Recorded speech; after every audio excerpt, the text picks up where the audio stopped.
নমস্কার, দেখছেন কলকাতা টিভির সঙ্গে রয়েছে আমি স্বর্ণালী। শুরু করছি জেলা সারাদিন। আর জেলা সারাদিনের শুরুতেই যে খবরের দিকে নজর রাখতেই হচ্ছে, এসআইআর মামলায় আজ সুপ্রিম কোর্টে ঐতিহাসিক সওয়াল করেছেন রাজ্যের মুখ্যমন্ত্রী মমতা বন্দ্যোপাধ্যায়। এসআইআর নিয়ে শীর্ষ আদালতে কমিশনের বিরুদ্ধে একের পর এক অভিযোগ আজ জানিয়েছেন মুখ্যমন্ত্রী মমতা বন্দ্যোপাধ্যায়।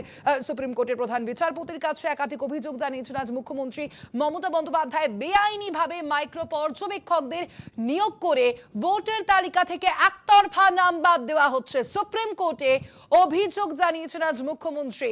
আদালত অবমাননা করেছে নির্বাচন কমিশন, অর্থাৎ শীর্ষ আদালতের থেকে যে একাধিক পর্যবেক্ষণ আমরা দেখেছি ইতিমধ্যে এসআইআর সংক্রান্ত মামলার ক্ষেত্রে যে নির্দেশ দেওয়া হয়েছে আদালতের তরফ থেকে, সেই নির্দেশগুলিকে অবমাননা করেছে নির্বাচন কমিশন বলেও কিন্তু জানানো হয়েছে আজ মমতা বন্দ্যোপাধ্যায়ের তরফ থেকে। আমরা দেখেছি আজ মমতা বন্দ্যোপাধ্যায় এসআইআর সংক্রান্ত মামলায় নিজেই সওয়াল করেছেন এবং সেখানেই একাধিক অভিযোগ তিনি জানিয়েছেন। নির্বাচন কমিশনের বিরুদ্ধে একাধিক অভিযোগ আজ জানিয়েছেন মুখ্যমন্ত্রী মমতা বন্দ্যোপাধ্যায়। লজিক্যাল ডিসক্রিপেন্সির তালিকায় প্রায় ৭০ লক্ষ কেস, শুধু নামের ছোটখাটো ভুল রয়েছে সেখানে, এবং সেই কারণে একাধিক যে অভিযোগ, সেই অভিযোগ কিন্তু ইতিমধ্যেই তিনি তুলে ধরেছেন। মুখ্যমন্ত্রী মমতা বন্দ্যোপাধ্যায় আজ একাধিক অভিযোগ তুলে ধরেছেন সুপ্রিম কোর্টে। বাংলার আম জনতার অধিকার রক্ষা করুন, গণতন্ত্রকে রক্ষা করুন বলে আজ আবেদন মমতা বন্দ্যোপাধ্যায়ের। সুপ্রিম কোর্টের এজলাসে আজ আবেদন জানিয়েছেন রাজ্যের মুখ্যমন্ত্রী। নিষ্পত্তির আশ্বাস দেওয়া হয়েছে সুপ্রিম কোর্টের তরফ থেকে, এবং তার পাশাপাশি আমরা দেখেছি ইতিমধ্যে এই মামলার সঙ্গে জড়িত যে সব পক্ষ, সেই পক্ষদের কাছেও কিন্তু নোটিশ পাঠাতে হবে, সেই বিষয়েও কিন্তু ইতিমধ্যে সুপ্রিম কোর্টের তরফ থেকে বলা হয়েছে। এবং সেদিনও এর পরবর্তীতে এই মামলার পরবর্তী শুনানি হয়েছে সামনের সোমবার। এই মামলার পরবর্তী শুনানি রয়েছে, সেদিনও শুনানিতে সওয়াল করবেন মুখ্যমন্ত্রী, এমনটাও কিন্তু ইতিমধ্যে জানা যাচ্ছে। একেবারে আমরা এই বিষয় সম্পর্কে আজকের এই সুপ্রিম কোর্টে মূলত এই সওয়াল পর্বে কি কি বিষয় উঠে এলো সে বিষয়ে আরো বিস্তারিত জানবো। আমাদের সঙ্গে নিউজ রুম থেকে সরাসরি রয়েছেন প্রতিনিধি পীযূষ কান্তি নাগ। পীযূষ দা, আজকে আমরা দেখেছি একেবারে ঐতিহাসিকভাবে তো অবশ্যই রাজ্যের মুখ্যমন্ত্রী থাকাকালীন অবস্থায় কিন্তু রাজ্যের মুখ্যমন্ত্রী মমতা বন্দ্যোপাধ্যায় তিনি আজ সুপ্রিম কোর্টে সওয়াল করেছেন এসআইআর কে নিয়ে। মূলত তার এই সওয়াল পর্বে কোন কোন বিষয়, কোন কোন অভিযোগ উঠে এলো?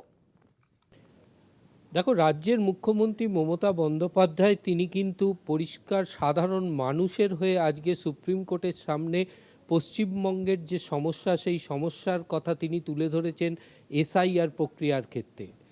তিনি এই সওয়াল করবার পূর্বে আদালতের নিয়ম অনুযায়ী তিনি তার আইনজীবীর অনুমতিক্রমে কিন্তু এই সওয়াল শুরু করেন, এবং যাতে সম্মতি দেন প্রধান বিচারপতি সহ ৩ বিচারপতির বেঞ্চ।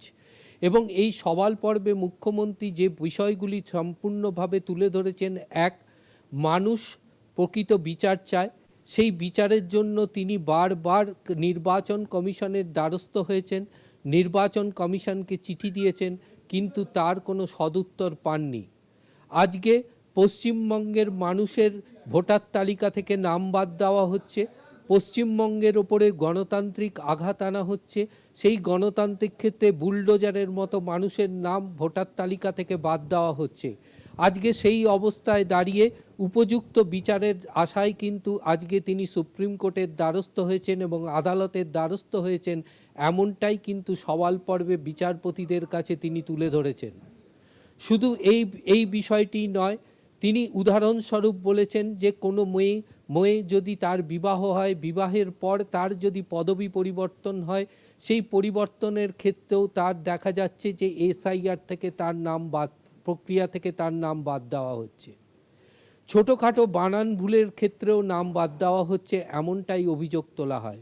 শুধু তাই নয়, পশ্চিমবঙ্গের মানুষকে ভোটার তালিকা থেকে বাদ দেওয়ার জন্য মাইক্রো অবজারভার নিয়োগ করা হচ্ছে, যেখানে বিজেপির সম্পূর্ণভাবে সেখানে সহযোগিতা করছে এবং বিজেপির থেকে সেই মাইক্রো অবজারভারদের পাঠানো হচ্ছে। অন্যান্য রাজ্যের সঙ্গে তুলনা করে তিনি পরিষ্কার জানান যে পশ্চিমবঙ্গের ক্ষেত্রে এই মাইক্রো অবজারভারের নিয়োগ কিন্তু যথেষ্ট তাৎপর্যপূর্ণ, এবং পশ্চিমবঙ্গের ওপর বুলডোজার চালানোর জন্যই, ভোটার তালিকায় বুলডোজার চালানোর জন্যই কিন্তু এই মাইক্রো অবজারভারদের নিয়ে আসা হচ্ছে।